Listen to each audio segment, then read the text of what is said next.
Students, હું Jaydev sir, BM commerce high school Bhavnagar,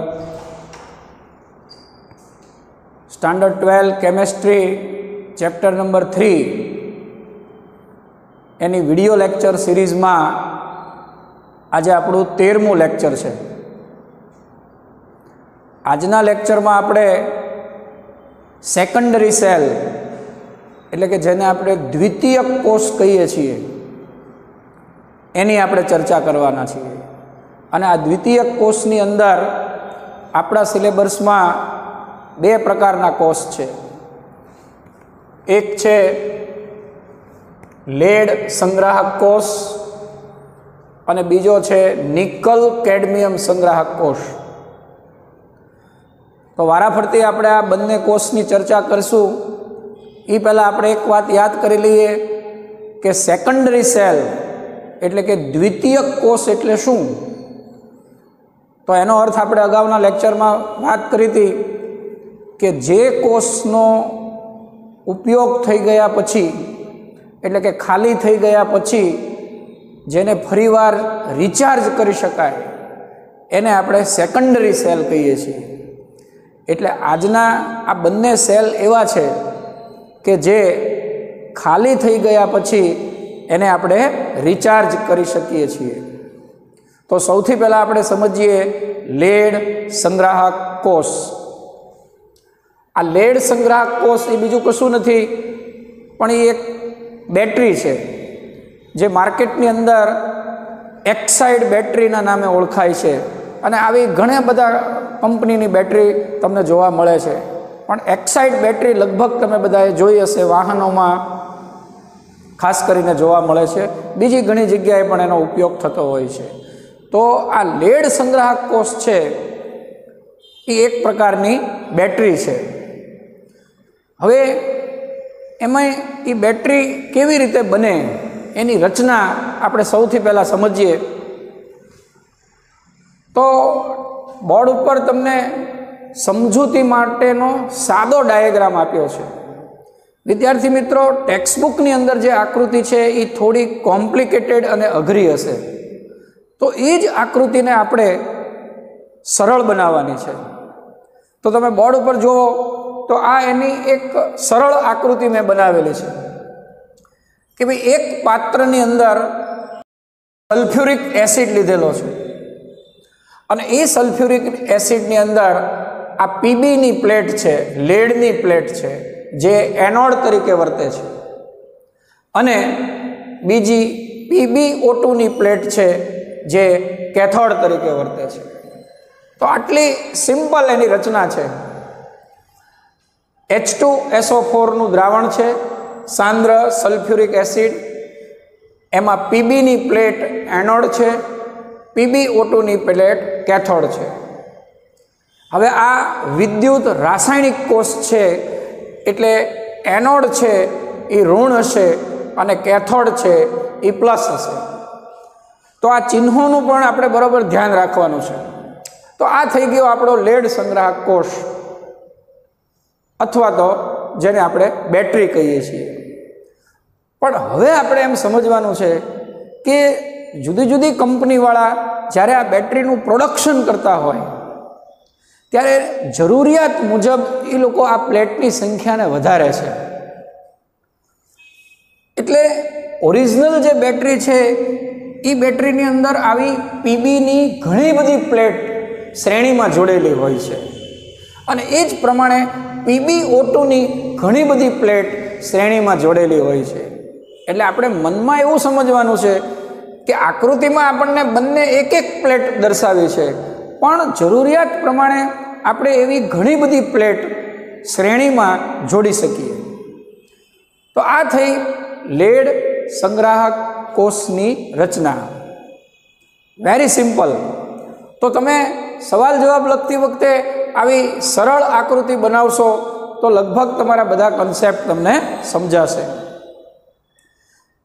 તો હવે આપણે મૂળ વાત ઉપર આવીએ કે ભાઈ કેમેસ્ટ્રીની અંદર આપણે અત્યાર સુધી આ પ્રકરણની અંદર એવું ભણી ગયા કે ભાઈ ઓક્સિડેશન અને રિડક્શન આ બે પ્રક્રિયાઓને કારણે વિદ્યુત પ્રવાહ ઉત્પન્ન થાય છે.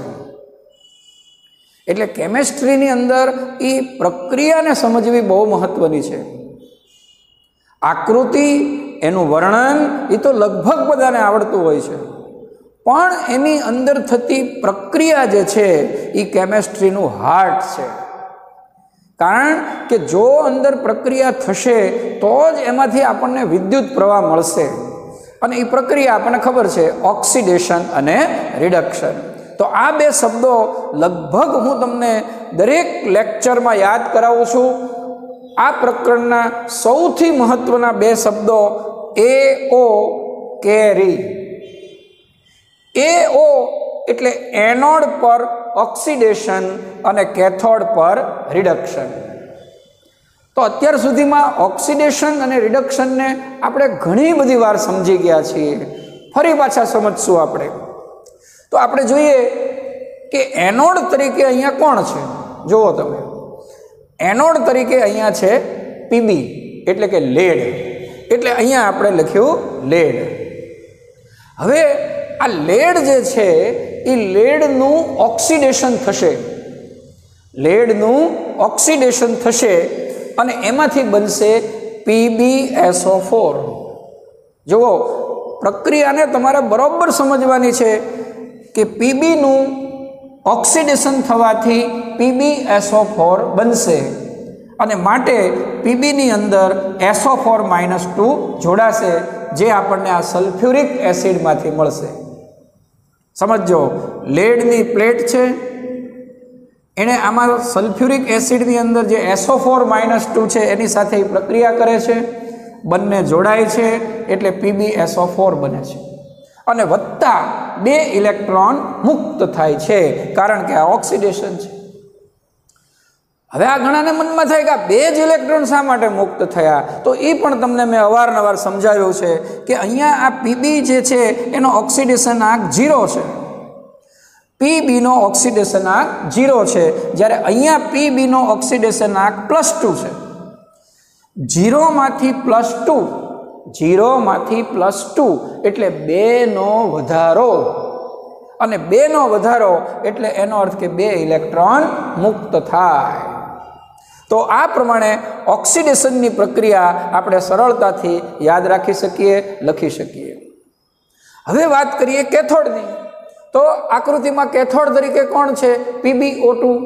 એટલે વળી પાછું આપણે લખ્યું PbO2 વત્તા SO4-2 અને એમાંથી પણ બનશે PbSO4. એટલે આ વસ્તુ સમજો, બંને પ્રક્રિયાની અંદર નિપજ રૂપે તમને શું મળે છે? PbSO4 એટલે કે લેડ સલ્ફેટ તમને મળે છે. હવે અહીંયા ઓક્સિડેશન આપણે ચેક કરીએ તો PbO2માં પીબીનો ઓક્સિડેશન આંક +4 અને અહીંયા પીબીનો ઓક્સિડેશન આંક +2. તો જુઓ તમે, 4માંથી 2 એટલે 2 નો ઘટાડો. સમજાય છે બરાબર? ઓલી પહેલી પ્રક્રિયામાં 2 નો વધારો થયો એટલે આપણે 2 ઇલેક્ટ્રોન જમણી બાજુ લખ્યા. આ પ્રક્રિયામાં 2 નો ઘટાડો થયો એટલે કે રિડક્શન થયું, અને રિડક્શન એટલે કે 2 ઇલેક્ટ્રોન મેળવશે, અને એટલે આપણે આમાં 2 ઇલેક્ટ્રોન ડાબી બાજુ લખીએ છીએ. તો અત્યાર સુધીના બધા લેક્ચરમાં ચેક કરી લ્યો કે ઓક્સિડેશન હશે તો ઇલેક્ટ્રોન જમણી બાજુ આવશે અને રિડક્શન હશે તો ઇલેક્ટ્રોન ડાબી બાજુ આવશે. તો આ 3 વસ્તુ આપણને સમજાઈ ગઈ. PbO2 SO4-2 2 ઇલેક્ટ્રોન, PbSO4 વત્તા 2H2O. હવે દરેક પ્રક્રિયાને આપણે સંતુલિત કરવી બહુ જરૂરી હોય છે. પ્રક્રિયા સંતુલિત થવી જોઈએ, અને એ આપણે 11મા ધોરણમાં ઘણી બધી પ્રેક્ટિસ કરી છે. પરમાણુની રીતે સંતુલિત થવી જોઈએ, ઉપરાંત વિદ્યુત ભારની દ્રષ્ટિએ પણ સંતુલિત થવી જોઈએ. દાખલા તરીકે આ 4H+ શા માટે મૂક્યા હશે એ તમે વિચારો. 4H+ શા માટે મૂક્યા? તો આપણે જોઈએ તો આ PbSO4 પદાર્થ જે છે એનો કુલ વિદ્યુતભાર શૂન્ય છે, H2O નો વિદ્યુતભાર પણ શૂન્ય છે, એટલે કે જમણી બાજુ શૂન્ય વિદ્યુતભાર છે, જમણી બાજુ શૂન્ય વિદ્યુતભાર છે। હવે ડાબી બાજુ તમે જોશો તો આનો -2 વિદ્યુતભાર છે અને આનો -2 વિદ્યુતભાર છે, એટલે કે કુલ -4 વિદ્યુતભાર છે। સમજો બરોબર, ડાબી બાજુ -4 છે, જમણી બાજુ 0 છે। જો મારે બંને બાજુ વિદ્યુતભાર સરખા કરવા હોય તો ડાબી બાજુ મારે +4 કરવું પડશે અને એટલા માટે આપણે આ મૂક્યું 4H+। એટલે હવે આ -4 અને +4 એટલે કે શૂન્ય વિદ્યુતભાર ડાબી બાજુ થઈ ગયો, એ જ પ્રમાણે શૂન્ય વિદ્યુતભાર જમણી બાજુ થઈ ગયો। તો આમ આપણે જે આ પ્રક્રિયા લખીએ છીએ, જો મોટા ભાગનાને શું થાય છે કે પેપરની અંદર પોતાને આમ લખતા આવડે એટલે એવું માની લે કે મારું પેપર ખૂબ સારું ગયું અને મારે સરસ માર્ક આવશે, પણ એ તમારા લખાણની અંદર જો કોઈ ભૂલ હશે તો તમારા માર્ક્સ કપાશે। અને એટલે આપણે જે કાંઈ લખીએ છીએ એને ચેક કરી લેવાનું છે। આપણે પ્રક્રિયા લખી તો એ પ્રક્રિયાને તમારે બરાબર ચેક કરી લેવાનું કે ભાઈ આ બંને પ્રક્રિયામાં કોઈ જગ્યાએ ભૂલ નથી ને, અને જો ભૂલ દેખાય તો આપણે તરત જ સુધારી લેવાનું। અને આવું ચેકિંગ પ્રક્રિયામાં ખાસ કરવું પડે છે। આકૃતિ વર્ણન તો બહુ ઇઝી વસ્તુ છે, બરાબર। એટલે આ બંને પ્રક્રિયા મેં તમને સમજાવી, એનોડ ઓક્સિડેશન, કેથોડ રિડક્શન, આ બંને પ્રક્રિયાને કારણે એમાંથી વિદ્યુત પ્રવાહ જે ઉત્પન્ન થાય એ અહીંયા આપણે નીચે લખ્યું છે કે ભાઈ સિંગલ કોષ દીઠ 2 વોલ્ટ આપણને મળે છે। સિંગલ કોષ એટલે એનો અર્થ એવો કે આપણે એક એનોડ અને એક કેથોડ લઈએ, આપણી આકૃતિમાં એક એનોડ અને એક કેથોડ લઈએ તો આપણને 2 વોલ્ટ મળે છે। હવે તમે વિચારો કે જો તમે 2 એનોડ લેશો, 2 કેથોડ લેશો તો તમને કેટલા વોલ્ટ મળશે? 4 મળશે।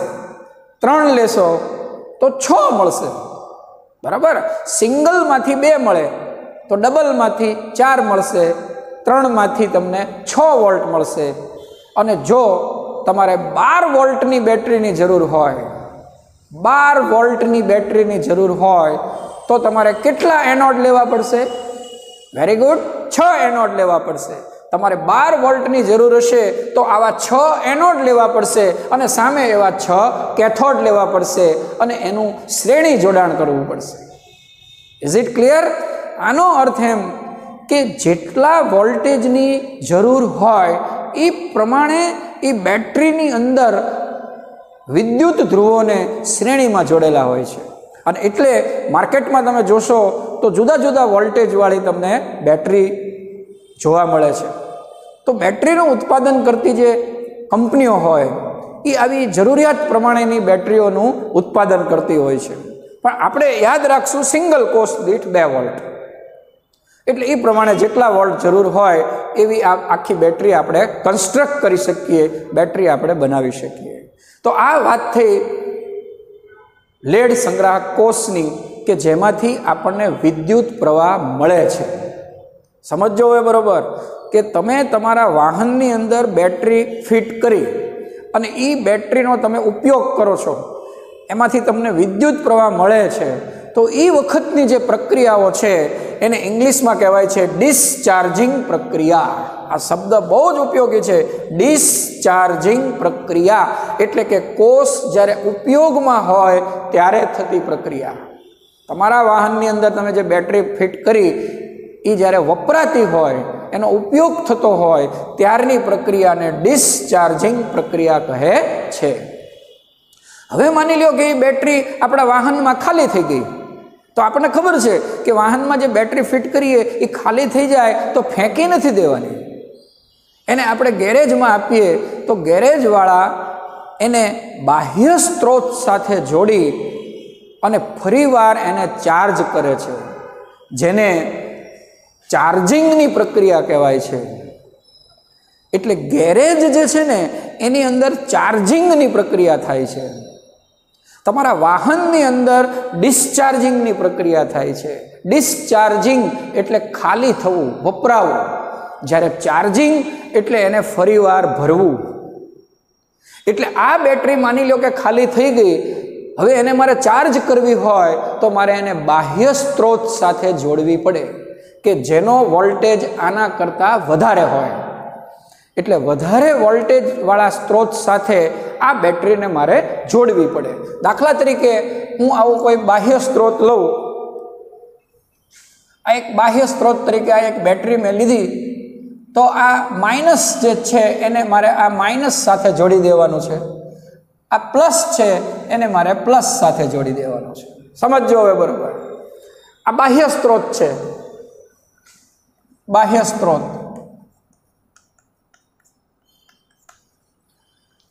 માઇનસને તમારે માઇનસ સાથે જોડી દેવાનું, પ્લસને પ્લસ સાથે જોડી દેવાનું. પણ અહીંયા સાયન્સ સમજો કે હવે તમે બહારથી વિદ્યુત પ્રવાહ અંદર દાખલ કરો છો. હવેનો મુદ્દો ખાસ સમજવાનો છે કે તમે બહારથી વિદ્યુત પ્રવાહ દાખલ કરો છો એટલે હવે આ વિદ્યુત વિભાજન કોષ થઈ જશે.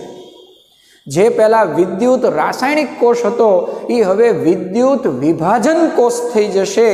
અને વિદ્યુત વિભાજન કોષની અંદર તમે યાદ કરો તો માઇનસ જે હોય એ કેથોડ હોય છે અને પ્લસ જે હોય એ એનોડ હોય છે. આ વસ્તુ તમારે ખાસ સમજવાની છે કે હવે આપણો કોષ વિદ્યુત વિભાજન કોષ થઈ ગયો. એટલે માઇનસ હતું એ કેથોડ બની ગયું અને પ્લસ હતું એ એનોડ બની ગયું. અને વિરુદ્ધ દિશામાં પ્રક્રિયા થશે. બરાબર છે? ડિસ્ચાર્જિંગમાં જે પ્રક્રિયા થતી હોય એના કરતાં વિરુદ્ધ દિશામાં પ્રક્રિયા થશે.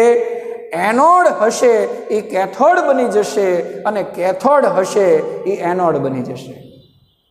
આ વસ્તુ તમે બરોબર સમજો.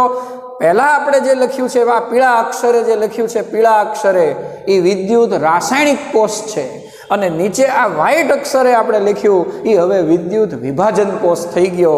અને એટલા માટે તમે જોઈ લો વિદ્યુત વિભાજન કોષમાં એનોડ પ્લસ છે અને કેથોડ માઇનસ છે. તો આ બે બાબતો તમારે ખાસ યાદ રાખવાની છે જે મેં બોર્ડ ઉપર લખેલી છે કે ભાઈ જ્યારે ચાર્જિંગ કરીએ ત્યારે પ્રતિગામી પ્રક્રિયા થાય. એક આ યાદ રાખો કે ચાર્જિંગ વખતે પ્રતિગામી પ્રક્રિયા થાય એટલે કે વિરુદ્ધ પ્રક્રિયા થાય. બીજી વાત, એનોડ હોય તે કેથોડ બની જાય અને કેથોડ હોય તે એનોડ બની જાય. આ બે વસ્તુ તમારે બહુ જ ગંભીરતાપૂર્વક યાદ રાખવાની છે. અને પરીક્ષામાં આવી જ બધી ભૂલ થતી હોય છે કે તમને ડિસ્ચાર્જિંગ પ્રક્રિયા પૂછે ત્યારે આપણે આ ડિસ્ચાર્જિંગ પ્રક્રિયા લખવાની, પણ જો હવે તમને ચાર્જિંગ પ્રક્રિયા પૂછે તો એ વખતે તમારે આ બે વસ્તુ ધ્યાનમાં રાખવાની કે આ AO હતું, જે સમજો બરોબર, આ AO હતું એ હવે શું બની ગયું? કેરી બની ગયું. અને આ પ્રક્રિયા વિરુદ્ધ થઈ ગઈ. એટલે જમણી બાજુનું ડાબી બાજુ, ડાબી બાજુનું જમણી બાજુ. એટલે પહેલાં તો આ શબ્દ બદલી નાખો. AO છે એની જગ્યાએ મેં લખ્યું જો કેરી. બરાબર? અને આ પ્રક્રિયાને આમ ઉલટી કરી નાખી, જોઈ લો તમે. બરાબર? અને આ કેરી હતું ત્યાં મેં લખી નાખ્યું AO અને આ બીજી પ્રક્રિયાને મેં ઉલટી કરી નાખી. તો આ વસ્તુનું બરાબર ધ્યાન રાખજો કે ચાર્જિંગ સમયે વિરુદ્ધ પ્રક્રિયાઓ થાય છે. અને વિરુદ્ધ પ્રક્રિયા થાય એનો અર્થ કે જે પદાર્થ અંદર ખાલી થઈ ગયા હતા એ પાછા ફરીવાર બની જશે. જુઓ, આ પ્રક્રિયા વિરુદ્ધ થશે એટલે એનો અર્થ કે આ PbSO4 જે છે એમાંથી પાછું તમને Pb મળી જશે. PbSO4 માંથી પાછું Pb મળી જશે અને અહીંયા PbSO4 માંથી પાછું તમને PbO2 મળી જશે. એટલે એ વસ્તુ અહીંયા સમજાવી છે કે PbSO4 માંથી પાછું Pb મળી જાય, અહીંયા PbSO4 માંથી પાછું PbO2 મળી જાય. એટલે જે વસ્તુ તમે ખાલી કરી નાખી હતી એ પાછી ભરાઈ જાય. આને આપણે કહીએ ચાર્જિંગ. ચાર્જિંગનો અર્થ થાય ભરવું. આપણે મોબાઈલને ચાર્જ કરીએ છીએ, મોબાઈલની બેટરી ખાલી થઈ જાય એટલે આપણે મોબાઈલને ચાર્જ કરીએ. ચાર્જ કરીએ એટલે કે અંદર ફરી પાછો બધો વિદ્યુત પ્રવાહ દાખલ કરીએ છીએ. તો આ કોષની અંદર આ બે વસ્તુ તમારે ખૂબ ધ્યાન રાખવાની છે કે ડિસ્ચાર્જિંગ પ્રક્રિયા અને ચાર્જિંગ પ્રક્રિયા. તો ડિસ્ચાર્જિંગ એ વિદ્યુત રાસાયણિક કોષ છે, જ્યારે ચાર્જિંગ એ વિદ્યુત વિભાજન કોષ છે. આટલી વસ્તુ જો તમે બરાબર ધ્યાન રાખશો તો તમને કોઈ તકલીફ પડશે નહીં. ખરેખર તો તમારે આ બે પ્રક્રિયા જ યાદ રાખવાની છે, પછી ઓલામાં તો ખાલી ઉલટું કરવાનું છે. પણ એ વખતે તમને ધ્યાન હોવું જોઈએ કે એનોડ છે એ કેથોડ બની જશે, કેથોડ છે એ એનોડ બની જશે. અને એ પ્રમાણે અહીંયા ચિહ્નો મેં તમને સમજાવ્યા, એ ચિહ્નોનો પણ તમારે ખ્યાલ રાખવાનો. તો મારા ખ્યાલથી આટલું બધાને બરાબર સમજાઈ ગયું. આ હવે આપણે અહીંથી જવા દઈએ. આ સમજવા માટે આપણે લખ્યું છે, આ આપણી મૂળભૂત આકૃતિ છે. તો આટલી વસ્તુ તમારે લેડ સંગ્રાહક કોષમાં બરાબર સમજવાનું છે, એની રચના, એની આકૃતિ અને એનું વર્ણન. તો આ મેં તમને ક્લિયર કર્યું. આ ડિસ્ચાર્જિંગ અને ચાર્જિંગ શબ્દ પણ સમજાવ્યા. ટૂંકમાં કહીએ તો બેટરી જ્યારે આપણા વાહનની અંદર હોય, વપરાતી હોય, ત્યારે એ ડિસ્ચાર્જિંગ કહેવાય. અને તમે જ્યારે એને ગેરેજમાં આપો ત્યારે એને ચાર્જિંગ કહેવાય. વાહનની અંદર એ વિદ્યુત રાસાયણિક કોષ હોય, ગેરેજમાં એ વિદ્યુત વિભાજન કોષ થઈ જાય. તો આ આપણા બે કન્સેપ્ટ આ પ્રકરણના જે છે એ આપણે ખૂબ સરસ રીતે સમજ્યા છીએ. આપણી કોઈ જગ્યાએ આમાં ભૂલ ન થાય એનું ધ્યાન રાખવાનું. બીજું કે જ્યારે ચાર્જિંગ કરતા હોઈએ ત્યારે જરૂર જણાય તો એમાં યોગ્ય સાંદ્રતાવાળો સલ્ફ્યુરિક એસિડ પણ ઉમેરવામાં આવે છે. કારણ કે સલ્ફ્યુરિક એસિડ જે છે એ તમે અહીંયા જુઓ તો સલ્ફ્યુરિક એસિડમાંથી પાણી બને છે. તમે જુઓ સલ્ફ્યુરિક એસિડ જે છે એમાંથી પાણી બને છે, અને પાણીને કારણે સલ્ફ્યુરિક એસિડની જે સાંદ્રતા છે, જે એની ઘનતા છે, એ થોડી ઘટી જાય.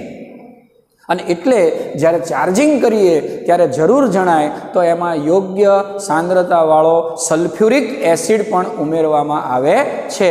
અને પછી એને બાહ્ય સ્ત્રોત સાથે જોડી અને એને ચાર્જ કરવામાં આવે છે. તો આ વાત આપણી ક્લિયર થઈ ગઈ. બહુ સરસ રીતે આપણે સમજી ગયા ડિસ્ચાર્જિંગ અને ચાર્જિંગ.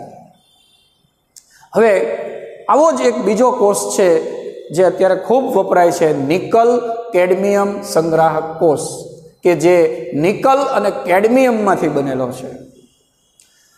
હવે આ કોષ જે છે ને એની રચના થોડીક કોમ્પ્લિકેટેડ છે, અને એ લેડ સંગ્રાહક કોષ કરતાં થોડો કોમ્પેક્ટ છે. આનો ફાયદો એ છે કે એ કોમ્પેક્ટ છે.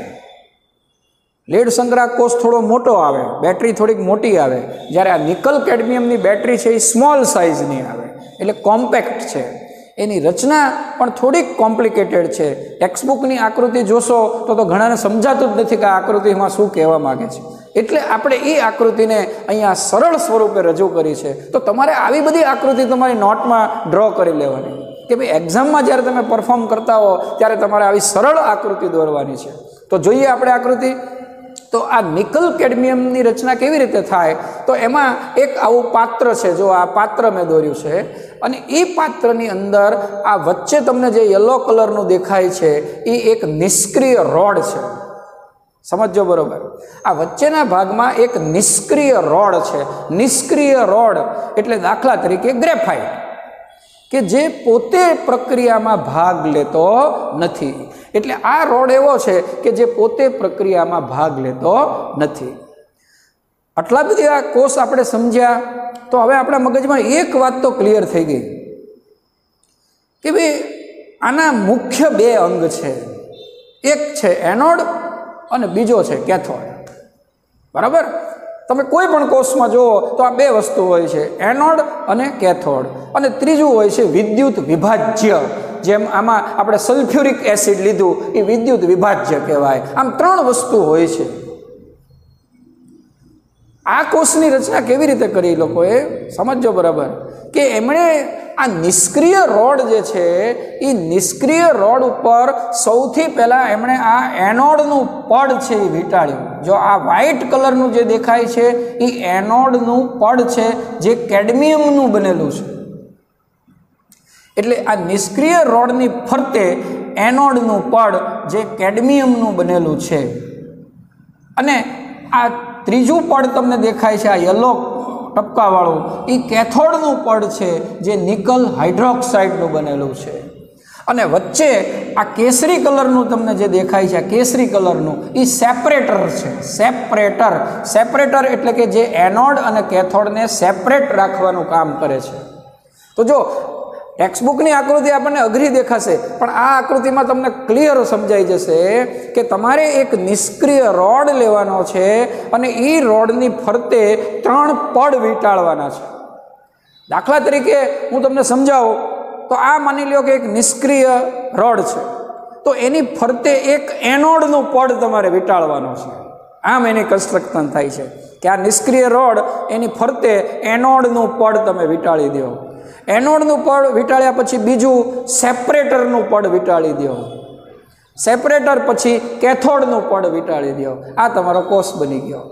એટલે આ બધી વસ્તુ આપણે મગજમાં સમજવાની છે કે ભાઈ આ નિષ્ક્રિય રોડ થઈ ગયો, એની ફરતે આપણે એનોડનું પડ વીંટાળ્યું, પછી બીજું સેપરેટરનું પડ વીંટાળ્યું અને ત્રીજું કેથોડનું પડ વીંટાળ્યું. આટલું સિમ્પલ છે જે આપણને આ આકૃતિ પરથી સમજાશે. એટલે આકૃતિમાં મેં આ રોડ દેખાડ્યો છે, આ 3 પડ દેખાડ્યા છે. પહેલું એનોડનું પડ, પછી સેપરેટરનું પડ, પછી કેથોડનું પડ. કોકને એમ થાય કે પહેલાં આપણે કેથોડ લેવો છે, સેપરેટર, એનોડ, ક્રમ કોઈ પણ રાખી શકાય. Is it clear? નિષ્ક્રિય રોડની ફરતે 3 પડ વીંટાળવાના છે. એક એનોડનું પડ, પછી સેપરેટરનું પડ અને પછી કેથોડનું પડ. તો આ રીતે નિકલ કેડમિયમ સંગ્રાહક કોષ બને છે અને એ એકદમ કોમ્પેક્ટ બને છે. અને વિદ્યુત વિભાજ્ય તરીકે એમાં KOH હોય છે. વિદ્યુત વિભાજ્ય તરીકે એમાં KOH હોય છે, પોટેશિયમ હાઇડ્રોક્સાઇડ. જેમ આમાં સલ્ફ્યુરિક એસિડ આપણે લીધું, જો આમાં પણ જોઈ લો તમે, એનોડ, કેથોડ, સલ્ફ્યુરિક એસિડ, એમ આની અંદર છે એનોડ, કેથોડ, KOH. આ 3 વસ્તુ તમારે ખાસ યાદ રાખવાની છે: એનોડ, કેથોડ અને વિદ્યુત વિભાજ્ય. અને વચ્ચે આ એક સેપરેટર છે કે જે એને સેપરેટ રાખવાનું કામ કરે છે. અહીંયા તો ઓલરેડી સેપરેટ છે જ, જ્યારે અહીંયા આવું સેપરેટર મૂકેલું છે. એવું આપણે અગાઉ, જો તમને યાદ હોય તો અગાઉના લેક્ચરમાં મર્ક્યુરી કોષની અંદર પણ એવું એક સેપરેટર મૂક્યું હતું. તો એ જ પ્રકારનું સેપરેટર આમાં પણ આપણે મૂકવામાં આવે છે. તો આ થઈ ગઈ નિકલ કેડમિયમ સંગ્રાહક કોષની રચના. હવે જોઈએ એની પ્રક્રિયા.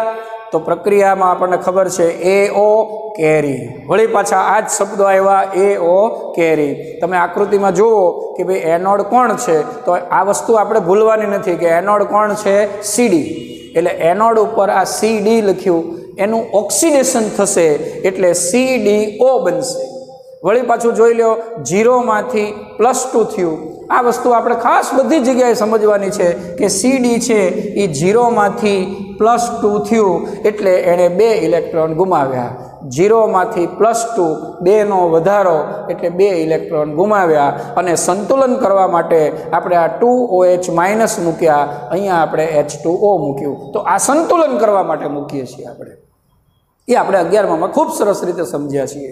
એટલે તમારે યાદ ખરેખર એટલું જ રાખવાનું છે કે CD માંથી CDO બનશે. પછીનું તમે ગોઠવી શકો, બાકીની પ્રક્રિયા તમે ગોઠવી શકો. હવે રિડક્શન એટલે શું? તો કે રિડક્શનમાં ઇલેક્ટ્રોન મેળવશે. તો કેથોડ તરીકે કોણ છે? તો કેથોડ તરીકે અહીંયા લખ્યું છે NiOH થ્રાઇસ. બરાબર જોજો, NiOH થ્રાઇસ. આને કહેવાય છે નિકલિક હાઇડ્રોક્સાઇડ. નિકલિક હાઇડ્રોક્સાઇડ. તો એ નિકલિક હાઇડ્રોક્સાઇડ આપણે અહીંયા કેથોડ તરીકે લીધો, એમાંથી નિકલ હાઇડ્રોક્સાઇડ બને છે NiOH ટ્વાઇસ. તો અહીંયા વળી પાછું જોઈ લો કે આમાં એનો ઓક્સિડેશન આંક +3 છે અને આ બાજુ એનો ઓક્સિડેશન આંક +2 છે. સમજજો બરોબર. +3 માંથી +2 એટલે 1નો ઘટાડો. 1નો ઘટાડો એનો અર્થ કે 1 ઇલેક્ટ્રોન મેળવશે. એટલે ખરેખર આ 1 ઇલેક્ટ્રોન પહેલાં મેળવે છે. સમજો, ખરેખર અહીંયા આ 1 ઇલેક્ટ્રોન છે, 1 ઇલેક્ટ્રોન છે. પણ આપણને ખ્યાલ છે કે બંને પ્રક્રિયામાં ઇલેક્ટ્રોન સમાન હોવા જોઈએ. આપણે ઉપરની પ્રક્રિયામાં 2 ઇલેક્ટ્રોન છે, નીચેની પ્રક્રિયામાં 1 જ ઇલેક્ટ્રોન છે, એનો અર્થ કે તમારે નીચેની પ્રક્રિયાને 2 વડે ગુણવી પડશે અને એટલા માટે તમે જુઓ કે આખી પ્રક્રિયાને 2 વડે ગુણેલી છે। તો આ પ્રમાણે તમે કોઈ પણ પ્રક્રિયા લખો ત્યારે એ સંતુલિત હોવી ખૂબ જરૂરી છે, પરમાણુની રીતે અને વિદ્યુત ભારની રીતે। એટલે જ્યારે પ્રક્રિયા લખાય ત્યારે તમારે આમ થોડુંક ગણી લેવાનું છે ભાઈ કે જો નિકલ 1 છે તો આ બાજુ પણ નિકલ 1 2 વડે ગુણ્યું એટલે 2 નિકલ થયા, 2 નિકલ થયા।